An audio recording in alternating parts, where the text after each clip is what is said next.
देना वो आपका है। सीएम आवास में चीरहरण।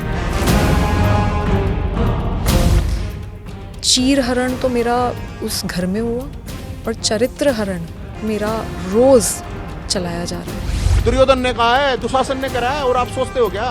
पहले तो उसके घर पे चीरहरण हुआ है, उसके बाद अब चरित्र हरण सोशल मीडिया पे किया जा रहा है।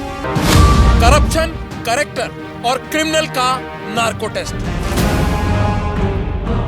बिल्कुल तैयार हूँ, मेरा पॉलीग्राफ टेस्ट मैं चाहती हूँ कि पुलिस करे, और मुझे पता है इस लड़ाई में मैं अकेली हूँ, मुझे पता है मेरा कोई साथ नहीं देगा।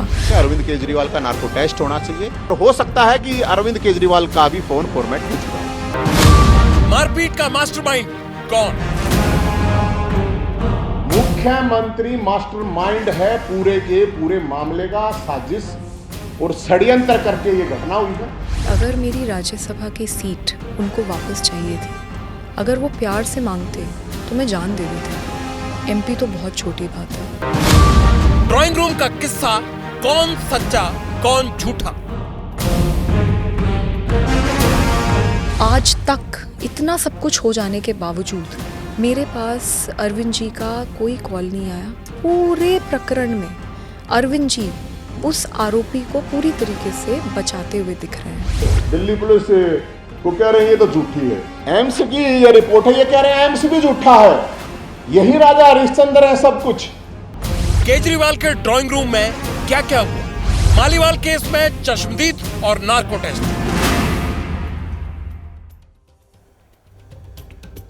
सबसे पहले पटियाला के साथ दिल्ली चलिए। यहां पिछले कुछ दिनों से मुख्यमंत्री अरविंद केजरीवाल के ड्राइंग रूम में हुई मारपीट बड़ा मुद्दा बनी हुई है।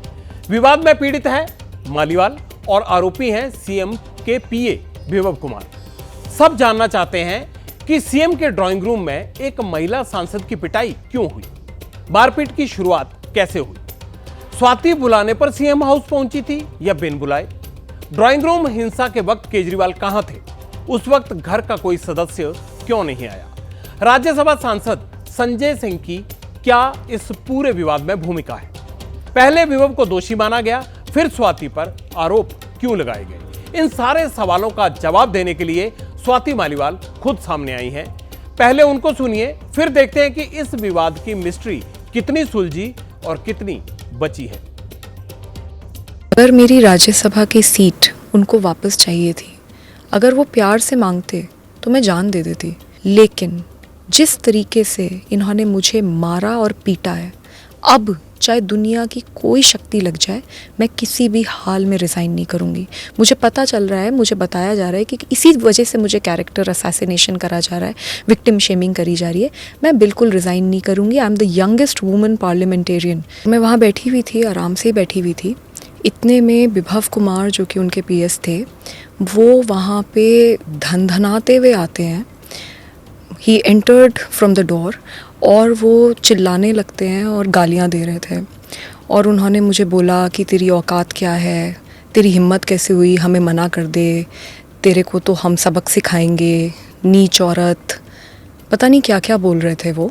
और उस समय मैं बहुत सकपका गई और मैंने उनको बोला भी कि भाई क्या हो गया, मतलब अरविंद जी आ रहे हैं, क्या हो क्या गया। तो इतना मैंने बोला और इतने में ही उन्होंने हाथ छोड़ दिया। उन्होंने मुझे 7-8 थप्पड़ पूरी ज़ोर से मारे। मैं सोफ़े पे बैठी थी, वो सामने खड़े थे और वो मारे ही जा रहे थे। मुझे बिल्कुल समझ नहीं आया कि क्या हुआ। इतने में मैंने अपने आप को बचाने के लिए अपने पैर से उनको पुश करने की कोशिश करी। तो जब मैंने उन्हें पुश करने की कोशिश करी तो उन्होंने मेरा पैर पकड़ लिया और मुझे नीचे घसीट दिया। उसमें मेरा सर भी जो वो सेंटर टेबल है उस पे जाके टकराया। मैं नीचे गिरी और फिर उन्होंने मुझे लातों से मारना शुरू किया और उसने मुझे बोला कि तुम कुछ कर लो, हमारा कुछ नहीं बिगाड़ सकती और तुमको तो मार के गड़वा देंगे, हड्डी पसली एक कर देंगे। मैं अपॉइंटमेंट लेके तो हार्डली कभी गई हूँ। जब मैं घर गई हूँ तब तो मैंने कभी भी अपॉइंटमेंट नहीं लिया। हाँ ज़रूर है कि अगर ऑफिस जाते हैं उनके, क्योंकि उनकी मीटिंग्स लगी हुई होती हैं और बहुत एक प्रोटोकॉल होता है, तो अगर सेक्रेटेरिएट जाते हैं तब एक बार ऑफिस पे के लिए ऑफिशियल टाइम लेके जाया जाता है। लेकिन जब घर जाते हैं तो मैं ऐसे ही जाती हूँ। मैं 13 मई को सुबह 9 बजे के करीब अरविंद केजरीवाल जी से मिलने उनके आवास पे गई थी। मुझे वहाँ पे स्टाफ ने ड्राइंग रूम में बिठवाया और बताया कि अरविंद जी घर पे हैं और वो मुझसे मिलने आ रहे हैं।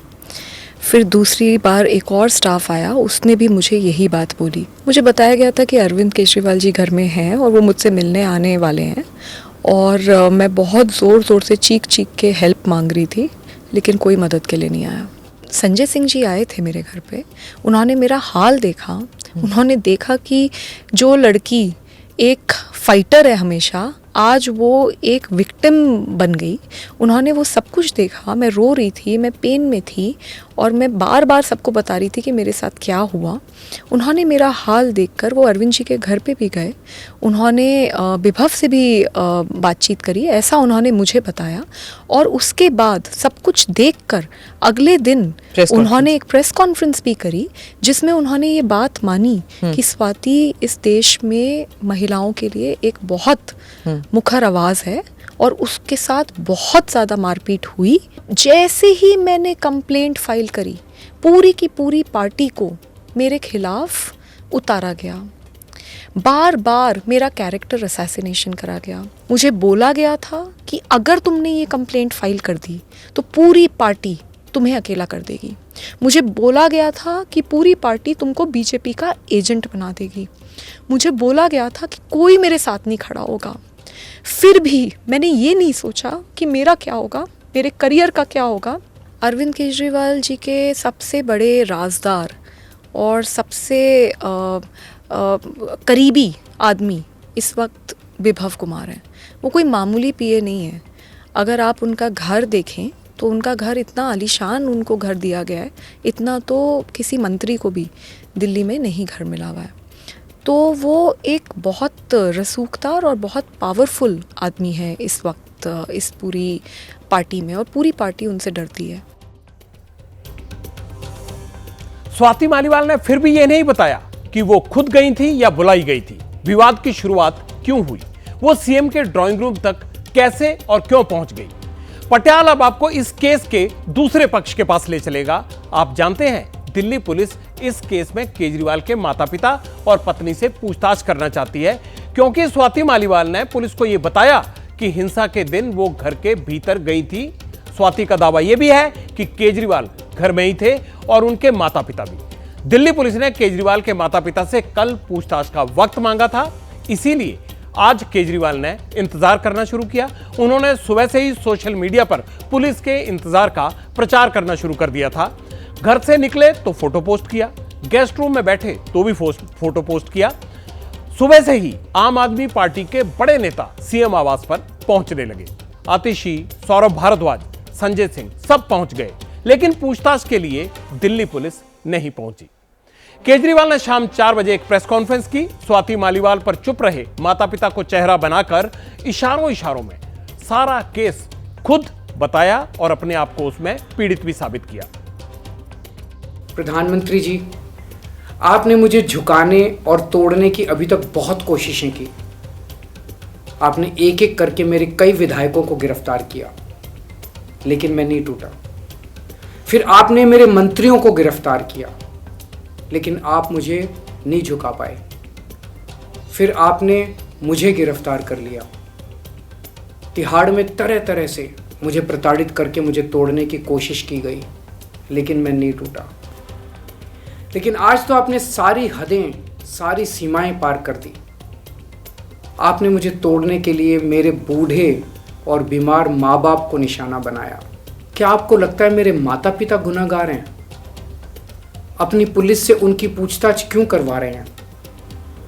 मेरे बूढ़े और बीमार माता पिता को क्यों प्रताड़ित कर रहे हैं? आपकी लड़ाई मुझसे है। मेरे माता पिता को प्रताड़ित करना बंद कर दीजिए। भगवान सब कुछ देख रहा है। स्वाति मालीवाल ने चीर हरण के बाद चरित्र हनन का आरोप लगाया है, लेकिन आम आदमी पार्टी इस लड़ाई को अलग ही लेवल पर ले गई है।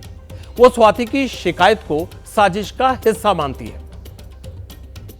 जब उनके माता पिता पर अत्याचार किया जा रहा है, जब दिल्ली पुलिस को उनके बुजुर्ग और बीमार माता पिता की पूछताछ के लिए बुलाया जा रहा है, तो मुझे लगता है आज सारी हदें पार हो गई। हमारे प्रधानमंत्री इस हद तक गिर गए हैं उनके बुजुर्ग और बीमार माता पिता को प्रताड़ित कर रहे हैं। मुझे पूरा भरोसा है कि आज जिस तरह अरविंद केजरीवाल जी को प्रताड़ित किया जा रहा है, दिल्ली के लोग इसका जवाब अपने वोट से जरूर देंगे। ये पूरा जो प्रकरण हुआ है, ये भारतीय जनता पार्टी की साजिश है और भारतीय जनता पार्टी को अब ये भी बताना चाहिए कि उनकी स्वाति मालीवाल जी से क्या डील हुई है जिसके तहत ये पूरा षड्यंत्र रचा गया है। अरविंद केजरीवाल ने कल एक इंटरव्यू दिया था, उसमें स्वाति मालीवाल पर जो सवाल पूछा गया तो उन्होंने कहा इस केस में 2 वर्जन हैं, ईमानदारी से जांच होनी चाहिए। मतलब उन्होंने इस विवाद से खुद को अलग रखा। लेकिन आज स्वाति मालीवाल के पति, जो पहले उनसे शादी की हुई थी, अब डिवोर्स ले चुके हैं, उनका नाम है नवीन जयहिंद।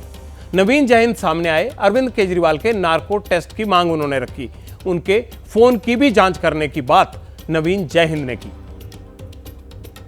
स्वाति की जान को भी खतरा है और स्वाति को डराया धमकाया जा रहा है। स्वाति को सोशल मीडिया के द्वारा, क्योंकि पहले तो उसके घर पे चीरण हुआ है, उसके बाद अब चरित्र हरण सोशल मीडिया पे किया जा रहा है। दुर्योधन ने कहा है, दुशासन ने करा है और आप सोचते हो क्या दुर्योधन ने कर रखा है सब कुछ? और पता है ये तो, और हो सकता है कि अरविंद केजरीवाल का भी फोन फॉर्मेट हो चुका हो। स्वाति मालीवाल वाले मामले का मास्टरमाइंड मुख्यमंत्री अरविंद केजरीवाल है।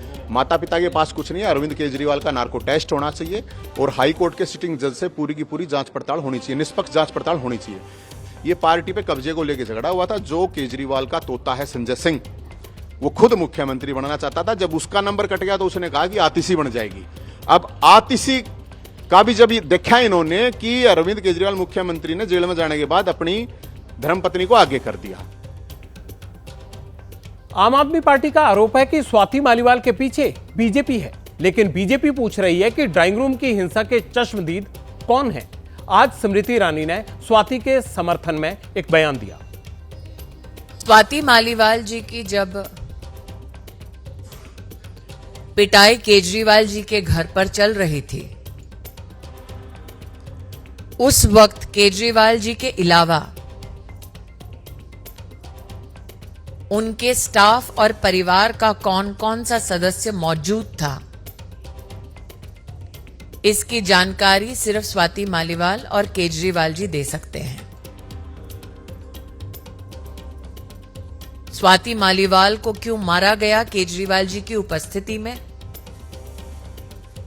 केजरीवाल जी क्यों स्वाति मालीवाल की असॉल्ट के संदर्भ में अब तक स्पष्ट रूप से बोले नहीं? केजरीवाल जी के सानिध्य में क्यों एक राज्यसभा सांसद पर असॉल्ट हुआ, इत्यादि इन प्रश्नों का उत्तर अभी तक जनता को नहीं मिला है। मालीवाल असॉल्ट केस में बीजेपी आम आदमी पार्टी से सवाल पूछ रही है और आम आदमी पार्टी बीजेपी को घेर रही है। स्वाति मालीवाल ने भी अपने इंटरव्यू में चुप्पी तोड़ दी, लेकिन उस सवाल का जवाब अभी भी नहीं मिला। मालीवाल खुद गई थी सीएम हाउस या उन्हें बुलाया गया था या फिर वो भेजी गई थी?